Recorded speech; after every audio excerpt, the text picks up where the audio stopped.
सुर्खियों में।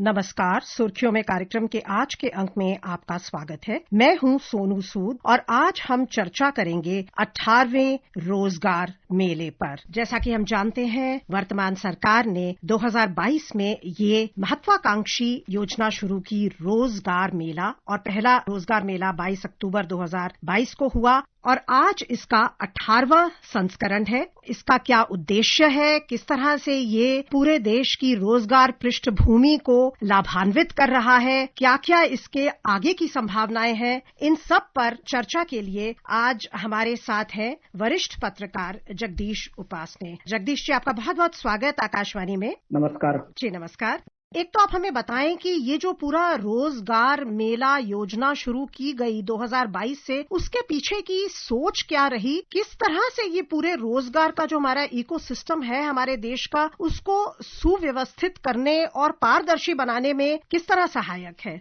सरकारी विभागों में, चाहे वो केंद्र सरकार के विभाग हो, चाहे वो राज्य सरकार के विभाग हो, अनेक बार और सरकारी पद खाली रह जाते थे और उसकी नियुक्ति की प्रक्रिया लटकती रहती थी किसी न किसी कारण से, क्योंकि उसकी नियुक्ति की एक प्रक्रिया है, लिखित परीक्षा, इंटरव्यू। कई नौकरियों के लिए अब उसकी भी जरूरत नहीं है। तो ये सैकड़ों की, हजारों की संख्या में ये पद वर्षानुवर्ष लटकते रहते थे और रोजगार के आकांक्षी युवा इन नौकरियों के लिए भटकते रहते थे। प्रधानमंत्री ने 22 में जब इस योजना को शुरू किया तो उसके पीछे उद्देश्य यही था कि इसको सरकारी नियुक्तियों को मिशन मोड में किया जाए, पारदर्शी किया जाए और टाइम बाउंड किया जाए, यानी समयबद्ध नियुक्ति की प्रक्रिया शुरू की जाए। जब रोजगार, जैसे पिछला रोजगार मेला अक्टूबर 25 में हुआ था, 22 अक्टूबर 25 को, उसके बाद जो पद देश भर के सरकारों के मंत्रालयों में, केंद्र सरकार के मंत्रालयों में जो खाली थे, उन सब की सूचना इकट्ठी की गई। उसके लिए अर्हताएं पूरी करने वाले युवा थे, वो कौन कौन लोग पास हुए, ये सब इकट्ठा करके फिर ये रोजगार मेला। तो उससे क्या हो गया कि जब प्रधानमंत्री रोजगार मेला करते हैं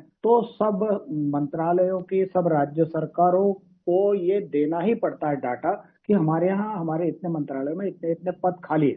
तो एक मिशन मोड में चल गया। तो मिशन मोड में चलने से, और फिर ट्रांसपेरेंट है, कोई झंझट नहीं, कोई पेपर लीक नहीं, कोई कुछ नहीं। 11 लाख लोगों को ऐसे ही रोजगार नहीं मिला। ये पहले होता नहीं था। वर्षानुवर्ष मंत्रालयों में सरकारी पद खाली पड़े। तो अब पीएमओ से, प्रधानमंत्री कार्यालय से, और ये पदों की जानकारी मांगी जाती है, कितने पद खाली है, आपने इसके लिए क्या किया, किसी राज्य सरकार ने अगर कोई परीक्षा ली है तो उसका क्या नतीजा निकला। इसको समयबद्ध करने की व्यवस्था सरकारों को अगला रोजगार मेला होने से पहले अपने यहाँ के रिक्त पदों की जानकारी, उसके लिए जो प्रक्रिया पूरी हो गई है, पूरी करने के बाद वो रिक्त पदों की जानकारी उनको देनी। साल भर से पहले, अगला रोजगार मेला आयोजित होने के पहले अपने यहाँ के पदों की जानकारी दे दी जाए। उनका क्या स्टेटस है, परीक्षा हुई नहीं हुई, लोग चयनित हुए या नहीं हुए, उसकी भी प्रक्रिया एक साल में पूरी कर ली जाए।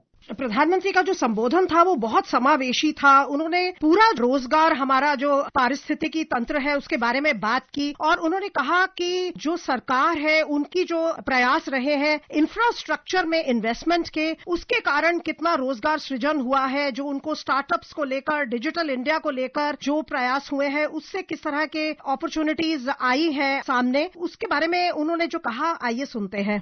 बीते समय में भारत ने आधुनिक इंफ्रास्ट्रक्चर के लिए अभूतपूर्व निवेश किया है। इससे कंस्ट्रक्शन से जुड़े हर सेक्टर में रोजगार बहुत बढ़े हैं।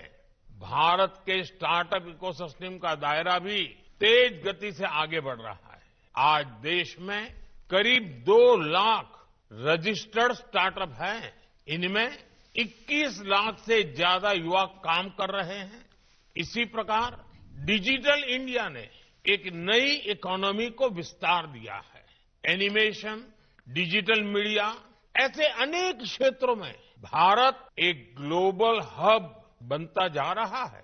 भारत की क्रिएटर इकोनॉमी बहुत तेज गति से ग्रो कर रही है। प्रधानमंत्री ने खूबसूरती से बताया कि किस तरह से समय बदल रहा है और समय के अनुसार क्या नए नए अवसर सामने आ रहे हैं, जिसको पूरा पूरा जो समर्थन है और प्रोत्साहन है सरकार दे रही है। उन्होंने ये भी कहा कि जो युवा है देश के, वो राष्ट्र निर्माण में एक बहुत बड़ी भूमिका निभाते हैं। ये कितना आपको प्रेरणात्मक लगता है और आपको क्या लगता है कि इस तरह के जो एफर्ट्स हैं सरकार के, स्किल इंडिया, स्टार्टअप इंडिया, ये सब कितना जरूरी है पूरा जो हमारा डेमोग्राफिक डिविडेंड जिसको कहा जाता है उसका पूरा पूरा लाभ उठाने के लिए? प्रधानमंत्री ने बहुत स्पष्ट कहा और हर बार लगभग इस बात को कहीं न कहीं किसी न किसी रूप में दोहराते। पिछले 17वें रोजगार मेले में भी उन्होंने कहा था कि ये सरकारी नौकरी करने के लिए आप नहीं आ रहे, आप राष्ट्र की सेवा करने के लिए आ रहे हैं। कह रहे कि हम सबसे युवा देश हैं, बड़ी इकोनॉमी है और जो प्रयास रोजगार के क्षेत्र में मोदी सरकार कर रही है उसका बहुत पॉजिटिव इम्पैक्ट पड़ा है, सिर्फ अपने देश के युवाओं पर ही नहीं, अपने देश की अर्थव्यवस्था पर ही नहीं, दुनिया भर में पॉजिटिव। तो ये जो छोटी छोटी चीजें हैं, ये रोजगार मेला हो गया, पीएम क्रेडिट कार्ड बांटे केरल में, अभी जो ट्रेड डील्स हो रहे हैं उसका भी आज उन्होंने उल्लेख किया जी। अभी तो यूरोपियन यूनियन के साथ बहुत बड़ा, यूरोपियन यूनियन के 48 देश मुक्त व्यापार समझौता होने वाला, जिस पर कई वर्षों से बात हो रही, उसका एक बड़ा डेलीगेशन आने वाला है। यूरोपियन संघ की महासचिव वो मुख्य अतिथि भी होने वाली है 26 जनवरी के कार्यक्रम में। एक मदर ऑफ ऑल डील्स उन्होंने कहा है। तो आप सोचिए कि भारत की शक्ति को, जो आर्थिक शक्ति है, आर्थिक शक्ति सिर्फ मैन्युफैक्चरिंग से, सिर्फ आप रोजगार कैसे क्रिएट कर रहे हैं, आज जो उन्होंने डिजिटल दुनिया पर जोर दिया और फिर ये भी कहा कि आप जो है वो नए युग के हिसाब से अपने आप को तैयार करिए, ये भी करने की जरूरत है। अच्छा, भारत के लिए अच्छी खबर ये है कि जो अभी वर्ल्ड इकोनॉमिक फोरम की मीटिंग हुई है दावोस में, उसमें एक निर्णय लिया गया है। वो पहले से ही उस पर काम करते हैं, लेकिन उसमें और एक वैश्विक कौशल मिशन में भारत भी शामिल हो गया है, जिसमें लगभग 85 करोड़ लोगों को और आधुनिक प्रशिक्षण मिलेगा। भारत का जो एक्सीलेटर है, भारत में जो एक्सीलेटर होगा, AI एक्सीलेटर। तो टेक्नोलॉजी जिस पर की मोदी सरकार डिजिटल इंडिया, स्टार्टअप इंडिया के माध्यम से लगातार जोर दे रही है पिछले 11 साल से, इसीलिए इतनी बड़ी संख्या में आज हमारे यहाँ स्टार्टअप है। तो उस पर वो एक्सीलेटर जो भारत का AI एक्सीलेटर है वो इस क्षेत्र में काम करेगा। 85 करोड़ लोग जो हैं वो कम नहीं है। युवाओं को उन नौकरियों के हिसाब से तैयार करना, क्योंकि जो एम्प्लॉयमेंट का सिनेरियो है दुनिया भर बदल रहा है, सरकारी नौकरियों में कमी आ रही है, निजी नौकरियां हो रही हैं, स्टार्टअप हो रहे हैं, अपने स्वयं के काम हो रहे हैं। टेक्नोलॉजी ने बहुत कुछ बदल दिया है। तो उस हिसाब से सिर्फ ट्रेडिशनल पढ़ाई से काम नहीं चलता, ये युवा भी जानते हैं। और इसीलिए आप देखेंगे कि भारत के युवाओं में जो ललक है अलग अलग क्षेत्रों में जाने की, स्टार्टअप इंडिया की जो सफलता है वो ये दिखाती है कि भारत का युवा अलग अलग क्षेत्रों में जाने के लिए कितना तत्पर है। गांव से लोग उठकर प्रशिक्षण लेकर और शहरों में और फिर विदेशों में ट्रेनिंग के लिए जाते हैं, ये कम बड़ी बात नहीं है। बिल्कुल बिल्कुल। कि इस समय मोदी जी की सरकार के नेतृत्व में जो अलग अलग एफर्ट्स चल रहे हैं उसका लाभ अपने को मिलेगा। रोजगार में इनफैक्ट आप एफर्ट्स की बात कर रहे हैं जगदीश जी, जो विश्व का भरोसा हुआ है भारत पे उत्पन्न पिछले दशक में, उससे जो संभावनाएं भी पैदा हुई हैं रोजगार के लिए, उसके बारे में प्रधानमंत्री जी ने क्या कहा, आइए सुनते हैं।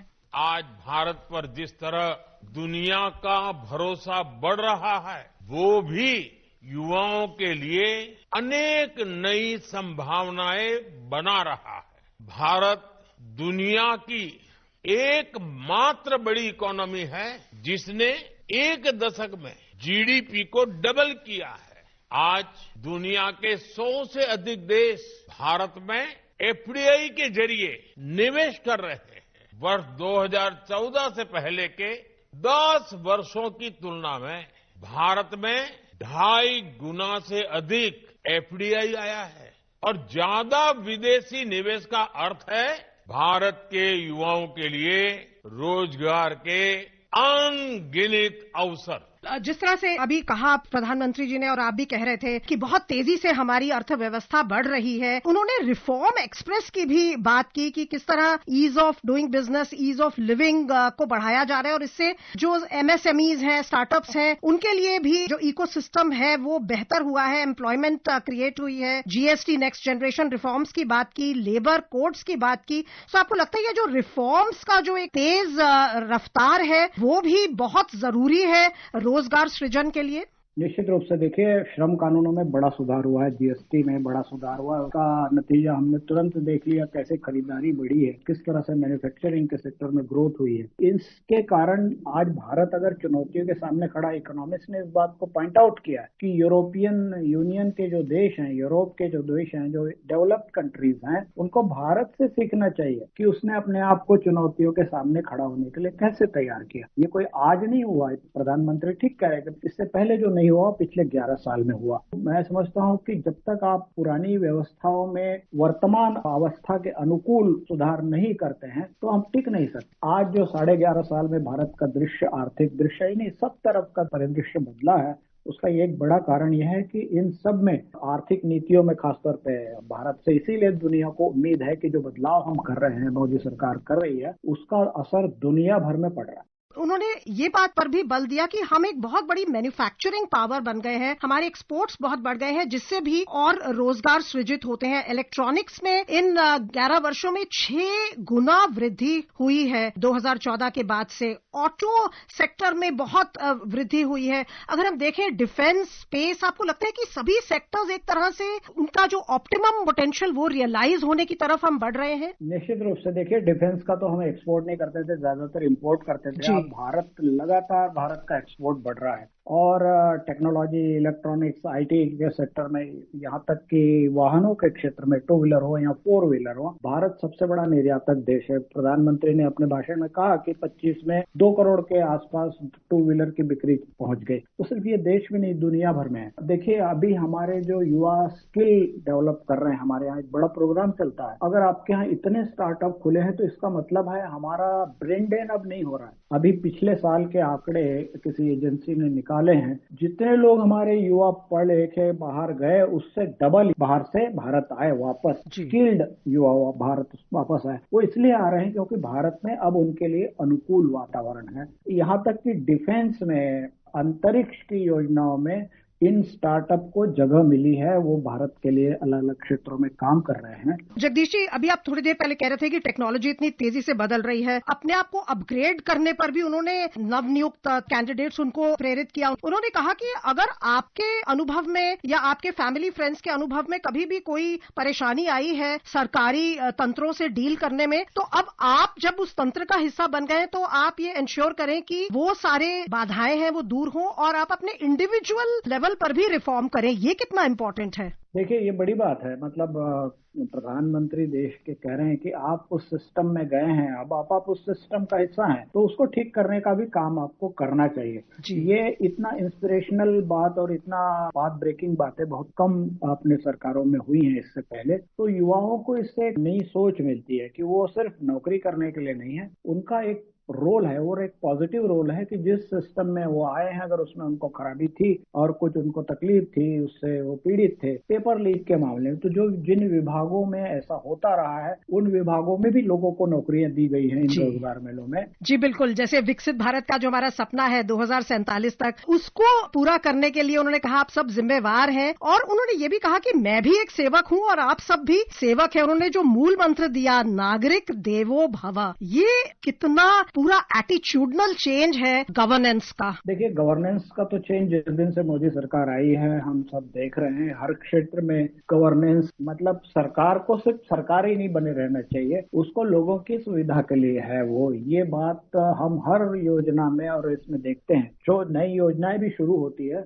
नागरिक देवो भव हम बोलते हैं। पहले तो लोग युवाओं को कहते हैं कि आप कल के, बच्चों को भी कहते थे कि आप कल के नागरिक हैं, आज के नहीं है। तो ये भावना पहले बदल गई कि नहीं, युवा भी आज के ही नागरिक। वो अगर वो डेमोग्राफिक डिविडेंड कहते हैं, दुनिया की सबसे बड़ी ताकत भारत इसीलिए है कि यहाँ युवा सबसे ज्यादा है। तो डेमोग्राफिक डिविडेंड इसीलिए है कि वो एक रिस्पॉन्सिबल सिटीजन है। हर सिटीजन राष्ट्र के निर्माण के लिए है, ये वो मैसेज लगातार देते हैं और लोगों को ये कहते हैं कि ये आपको ही करना है, ये हमारे लिए जो करना है हम कर रहे हैं। और उसके लिए अलग अलग टेक्नोलॉजी का जितना बड़े पैमाने पर प्रयोग मोदी सरकार में हुआ है और लेटेस्ट टेक्नोलॉजी का प्रयोग हुआ है, उतना किसी भी सरकार में नहीं हुआ। उसका लाभ भारत को मिला है। सिर्फ नौकरियां ही सृजित नहीं हुई हैं, बल्कि लोगों में वो भावना भी आई है। जगदीश जी, सरकार की उत्कृष्ट रोजगार मेला पहल और आगे की संभावनाओं पर इस गहन चर्चा के लिए आपका बहुत बहुत धन्यवाद। धन्यवाद। श्रोताओं, ये था आज का सुर्खियों में कार्यक्रम। इस कार्यक्रम को आप हमारे mobile app news on AIR और